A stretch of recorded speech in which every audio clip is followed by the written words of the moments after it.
சர்வகுருப்பியோ நமக. இது நமது உலகம் சேனல் நேயர்களுக்கு வேங்கடம் ராம்நாராயண் அன்பு கலந்த வணக்கங்கள். இப்பொழுது பிறக்கப் போகும் 2026 எப்படி இருக்கும்? 2026 அப்படிங்கிற போதே 6 4 10 1 சூரியனுடைய ஆதிக்கம் அதிகமாக இருக்கக்கூடியதாக பலன் பார்க்கறதுக்கு முன்னாடி கிரக பொசிஷன்ஸ், அதாவது மார்கழி மாதம் பிறக்கக்கூடிய 2026 பிறக்கக்கூடியது ரோகிணி நட்சத்திரத்தில் ஒரு விசேஷம் மகா பிரதோஷ அன்றைக்கு, அதாவது திரையோதசி அன்றைக்கு பிறக்கிறது. ரிஷபத்தில் சந்திரன், கடகத்தில் குரு, சிம்மத்தில் கேது, விருச்சிகத்தில் புதன் சுக்கிரன், தனுசில் சூரியன் செவ்வாய், கும்பத்தில் ராகு, மீனத்தில் சனி, இப்படி இருந்து நம்மை வழிநடத்துகிறார்கள். இந்த பொசிஷன்ஸு 2-3 விஷயம் நாம் பார்க்குற போதே தெரியும். இதுவரைக்கும் பார்த்ததுலேயே 2025 எப்படி இருந்தது, கடைசி 2-3 மாதங்கள் நம்ம கொஞ்சம் கஷ்டப்பட வேண்டியதாக இருந்தது. ஏன்னா பேசிக்காகவே சனி மீனத்தில் இருக்கிற போது, அது குருவனுடைய வீடு, மீனத்தில் சனி இருந்து கூடவே ராகு இருந்து, ராகு அப்புறம் விலகி கும்பத்துக்கு வந்தாச்சு. அது இருந்த வரையிலும் அதற்கு அடுத்தப்புறம் அதனுடைய ஆட்டம் நமக்கு ரொம்ப அதிகமாக இருந்தது எல்லா ராசிகளுக்குமே. அதுவும் பொது பலன் அப்படின்னு பார்க்குற போது நிச்சயமாக 2026 சனி அங்கே இருக்கிறது, குருவனுடைய வீட்டில் இருக்கிறது அப்படிங்கிறது ஒரு நல்ல பலனை தருமா அப்படின்னா ஒவ்வொருத்தருடைய ஜாதக பிரகாரம் நல்ல பலனை தரும். ஓவராலாக பார்க்குற போது, பொதுவாக பார்க்குற போது எப்படிப்பட்ட பலனை அந்த 2026 பெறுகிறது அப்படிங்கிறத பார்க்கலாம். ஏன்னா குருவனுடைய ஆதிக்கம் முதல்ல ஒரு 6 மாதம் 5 மாதங்கள் குரு மிதுனத்தில் இருந்து அப்புறம் கடகத்துக்கு வர்றார். கடகத்தில் குரு வரைச்சே 9ஆம் பார்வையாக தன்னுடைய வீட்டை பார்க்குறார். அதுக்கப்புறம் கொஞ்சம் பெட்டராக இருக்கும். அது வரையிலும் சனியினுடைய ஆட்டம் கொஞ்சம் அதிகமாக தான் இருக்கும். என்ன சார் என்னென்ன பண்ணுவார் சனி? இது வரைக்கும் நம்ம பார்க்காதெல்லாம் எதுவுமே கிடையாது. இந்த வருஷம் சனி அங்கே இருக்கக்கூடியது எப்பொழுது செவ்வாயும் சூரியனும், இன்னும் செவ்வாயும் சூரியனும் சுற்றி வரக்கூடியவர்கள். இப்போ சூரியனும் செவ்வாயும் சேர்ந்து அந்த இடத்துல ராகுவோடையும் சனியோடையும் இருக்கிற போது ஒரு கிட்டத்தட்ட ஒரு பிரளயம் மாதிரி ஒரு விஷயத்தை ஏற்படுத்தலாம். பிரளயம்னா என்ன சார் அப்படின்னா, இப்போ மேக வெடிப்பு அப்படின்னு சொல்கிறோம். அந்த மாதிரி ஒரு மழையினுடைய ஆதிக்கம் அதிகமாக இருக்கிறது. பஞ்சபூதங்களுடைய ஆதிக்கம் அதிகமாக இருக்கும். இந்த வருஷம் நமக்கு பூமி வெடிப்பு அதிகமாக இருக்கலாம். அதே மாதிரி மேகத்திலிருந்து பஞ்சபூதங்களுடைய ஆதிக்கத்திலே நீர், ஆகாயத்திலிருந்து நீர், ஆகாயத்திலிருந்து மட்டுமல்ல இங்கேயே சுனாமிகள் வரக்கூடிய அளவுக்கு, சுனாமி வராது ஆனால் அந்த அளவிற்கு கடல் உள்வாங்குதல், திரும்பி ஒரு அடி மேலே வருதல், இப்படிப்பட்ட ஒரு சூழ்நிலை கடலால் நதியால் ஏற்படக்கூடிய பிரச்சனைகள் நமக்கு வர்றதுக்கு சான்ஸ் இருக்கு.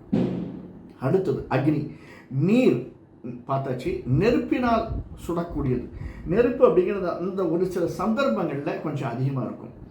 நெருப்பு செவ்வாயோடு சேர்ந்தபோது, செவ்வாய் தன்னுடைய வீட்டுக்கு மேஷத்துக்கு வர்றபோது, சனியோடு செவ்வாய், இப்படியெல்லாம் இருக்கும்போது அந்த நெருப்பினால் ஏற்படக்கூடிய தாக்கம் கொஞ்சம் அதிகமாக இருக்கும். சார் நெருப்பினால் ஏற்படக்கூடிய தாக்கம்னா டைரெக்டாக வல்கோனா தான் வரணும்னு அவசியம் கிடையாது. 2-3 இடத்துல துப்பாக்கி சூடுகள் நெருப்பை உண்டாக்கக்கூடியது தானே. அந்த மாதிரி ஒரு சாராருக்கும் இன்னொரு சாராருக்கும் இடையே இப்போ நம்ம பார்க்குறோம் இல்லையா, உக்ரைன் போர், அந்த மாதிரி போர்கள் வருவதற்கு நிச்சயமாக சாத்தியப்பொருள் அதிகமாக இருக்குது சார். 2026 அதற்கான சாத்தியப்பொருள் அதிகமாக இருக்குது. அதாவது ஒத்தரை அடிச்சுட்டு ஒத்தரை விட நான் உஸ்தி அப்படின்னு சொல்லி அதை ஸ்தாபனம் பண்ணுறதுக்கு, நான் தான் பெரியவன் ஒவ்வொருத்தரும் அந்த மாதிரி சொல்லக்கூடிய லெவலில் இந்த 2026 வைத்திருக்கு. இண்டிவிஜுவலாக பார்க்க போனால் அந்த அளவுக்கு இல்லை. நான் ஓவராலாக பார்க்குற போது ஒவ்வொரு கண்ட்ரிக்கும் சரி, ஒவ்வொரு இடத்திற்கும் சரி, அந்த மாதிரியான ஒரு சூழ்நிலை வருவதற்கான சாத்தியக்கூறுகள் இருக்குது. சரி, பிஸ்னஸ் எடுத்துக்கலாம். பிஸ்னஸ்னு பார்த்தோம்னா குருவனுடைய வீடு முதல் 6 மாதங்கள் நல்ல பிஸ்னஸ் இருக்கும். ஏன்னா சனியுடைய பார்வை இருக்கிற போது, ஏன்னா சனி வக்கரமாக இருக்கிற போது அதனுடைய பார்வை வேறு மாதிரி இருக்கும். மோராலஸ் குருவனுடைய பயிற்சி வரைக்கும் சாதாரணமாக சென்று கொண்டு இருக்கக்கூடிய வியாபாரம், ஓவரால் பிஸ்னஸ் அடுத்த 6 மாதங்கள் நல்லா இருக்கும், பெட்டராக இருக்கும். நிச்சயமாக குரு பயிற்சிக்கு பிறகு அது பெட்டராக இருக்கிறதுக்கு சான்சஸ் அதிகமாக இருக்குது. அதே மாதிரி நம்ம அதுக்கு அடுத்தது பார்க்கணும்னா கிட்டத்தட்ட ராகு கேதுவனுடைய ஃபேக் எண்டு வந்துடுது. ராகு ரொம்ப கடைசி லெவலில் வரக்கூடிய ஒரு புரட்டாதி அவிட்டம் சதயம், அவிட்டத்துக்கு சதயத்திற்கு வரக்கூடிய லெவலுக்கு அவிட்ட நட்சத்திரத்துக்கு வரபோது, ஏன்னா அவிட்ட நட்சத்திரம் வந்து செவ்வாயினுடைய கால், மிருசேஷம் சித்திரை அவிட்டம், அந்த அவிட்டம் வர்றபோது ஏற்படக்கூடிய சின்ன சின்ன, அதாவது ஃபாக் எண்டு கடைசியில் ஏற்படக்கூடிய விஷயங்கள் நம்மை பாதிப்பதற்கான சாத்தியக்கூறுகள் இருக்குது. இதையெல்லாம் விட்டுட்டு சண்டைகள், சரி சார் இதெல்லாம் உலகத்தில் நடக்கக்கூடியது, ஏன்னா நம்ம உலகத்தில் தான் இருக்கோம். நம்ம நாட்டுக்கு என்ன மாதிரியான பிரச்சனைகள், நம்ம நாட்டுக்கு வரக்கூடிய பிரச்சனைகள் அப்படின்னு பார்த்தோம்னா பண பிரச்சனை, பண முடக்கம் வருவதற்கான சாத்தியக்கூறுகள் இருக்குது.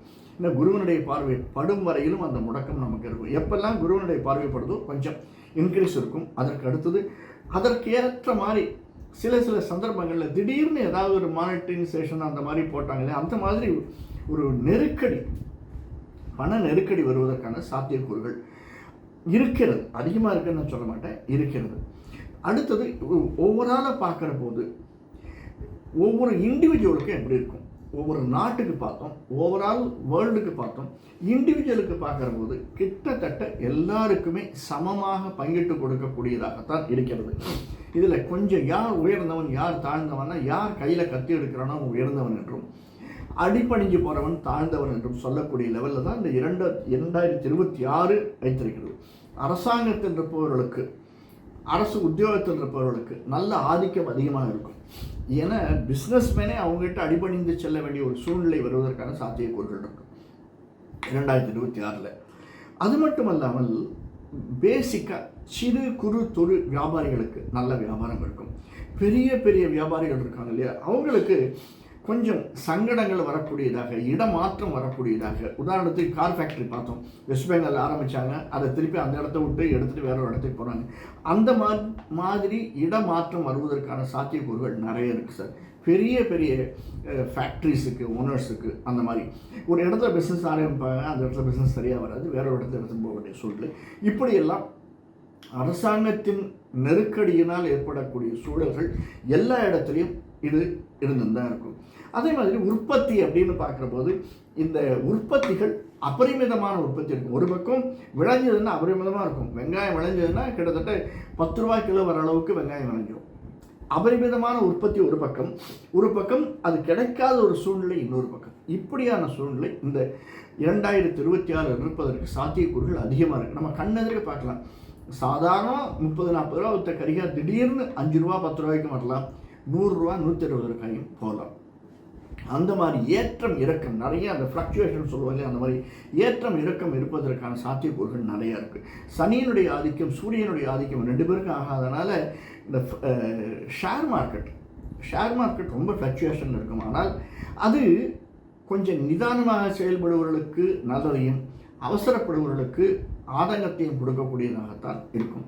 இதற்கடுத்து மக்கள் ஒவ்வொருத்தருடைய சூழ்நிலை எப்படி இருக்கும், நம்ம அண்டினவர்கள், நம்முடன் சேர்ந்து வாழக்கூடியவர்கள், அப்படிப்பட்டவர்கள் இந்த சொல்ல முடியாமல் துன்பம், ஒரு பார்ட்னர்ஷிப் பிஸ்னஸ் ஆரம்பிக்கிச்சு எங்கேயோ இடிக்கிறது, யார் நம்முடைய பார்ட்னர் சரியில்லையா, நாம் சரியில்லையா, எங்கேயோ ஓவராலாகவே ஒரு நம்பகத்தன்மை அப்படிங்கிறது இந்த வருஷம் கொஞ்சம் குறையக்கூடியதாகத்தான் இருக்கிறது. இது யாருக்கு சார் அதிகமாக இருக்குன்னா, நல்லவை நடக்கக்கூடியதாக யாருக்கு இருக்குன்னா அவர்களுக்குமே சின்ன சங்கடங்கள் பிரச்சனைகள் வரத்தான் வரும். இருந்தாலும் அரசியல்வாதிகளுக்கும் ஆன்மீகவாதிகளுக்கும் இந்த வருடம் 2026 நல்ல ஏற்றத்தை கொடுக்கக்கூடிய ஒரு வருடமாகத்தான் இருக்கிறது. ஏன்னா வருமானம் வந்தால் தானே முக்கியம். வருமானம், பணப்புழக்கம் எப்படி இருக்கும், பணப்புழக்கம் நிறைய இருக்கும் சார், நிறைய பணப்புழக்கம் இருக்கும். அதே சமயத்தில் விலைவாசி ஏற்றம் அப்படிங்கிறது கண்ணுக்கு தெரியாத ஏற்றமாக நிறைய ஏற்றத்தை கொடுக்கக்கூடியதாகத்தான் இருக்கும். இந்த வருஷம் பார்த்தீங்கன்னா தங்கமும் வெள்ளியும் கிடுகிடுன்னு எங்கேயோ போயிட்டு இருந்தது. அந்த மாதிரி மற்ற பொருளின் விலைவாசிகள், ஒரு மினரல்ஸ் அண்ட் மெட்டல்ஸ் அப்படின்னு சொல்லக்கூடிய விலைவாசிகள் அதிகமாக ஏற்றத்துக்குள்ளாகக்கூடியதாகத்தான் இருக்கிறது. அதிகமாக தங்கம் வெள்ளி இதை விட ஒரு ஸ்டாக்னேட்டட் பாயிண்ட், அதாவது கிராஃப் வந்து சர்சர்னு ஏறாது. 2025 மாதிரி நிதானமாக ஏறக்கூடியதாகத்தான் 2026 அமைந்திருக்கிறது. இப்படிப்பட்ட ஒரு நல்ல சூழ்நிலையில் ஒவ்வொருத்தருக்கும் நமக்கு எப்படி இருக்கும், அல்ல எந்தெந்த ராசிகள் ஏற்றம் தரக்கூடிய ராசிகளாக இருக்கும், எந்தெந்த ராசிகளுக்கு ரொம்ப கஷ்டமாக இருக்கக்கூடிய ராசிகள்.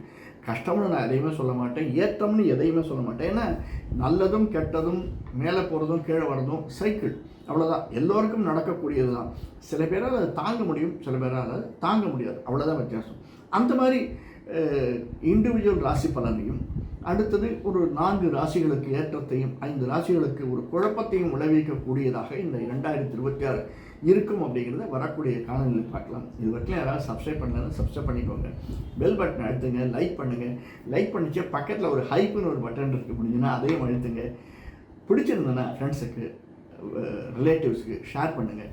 டீட்டெயிலாக வரக்கூடிய காணொலியில் பார்க்கலாம். நன்றி, வணக்கம்.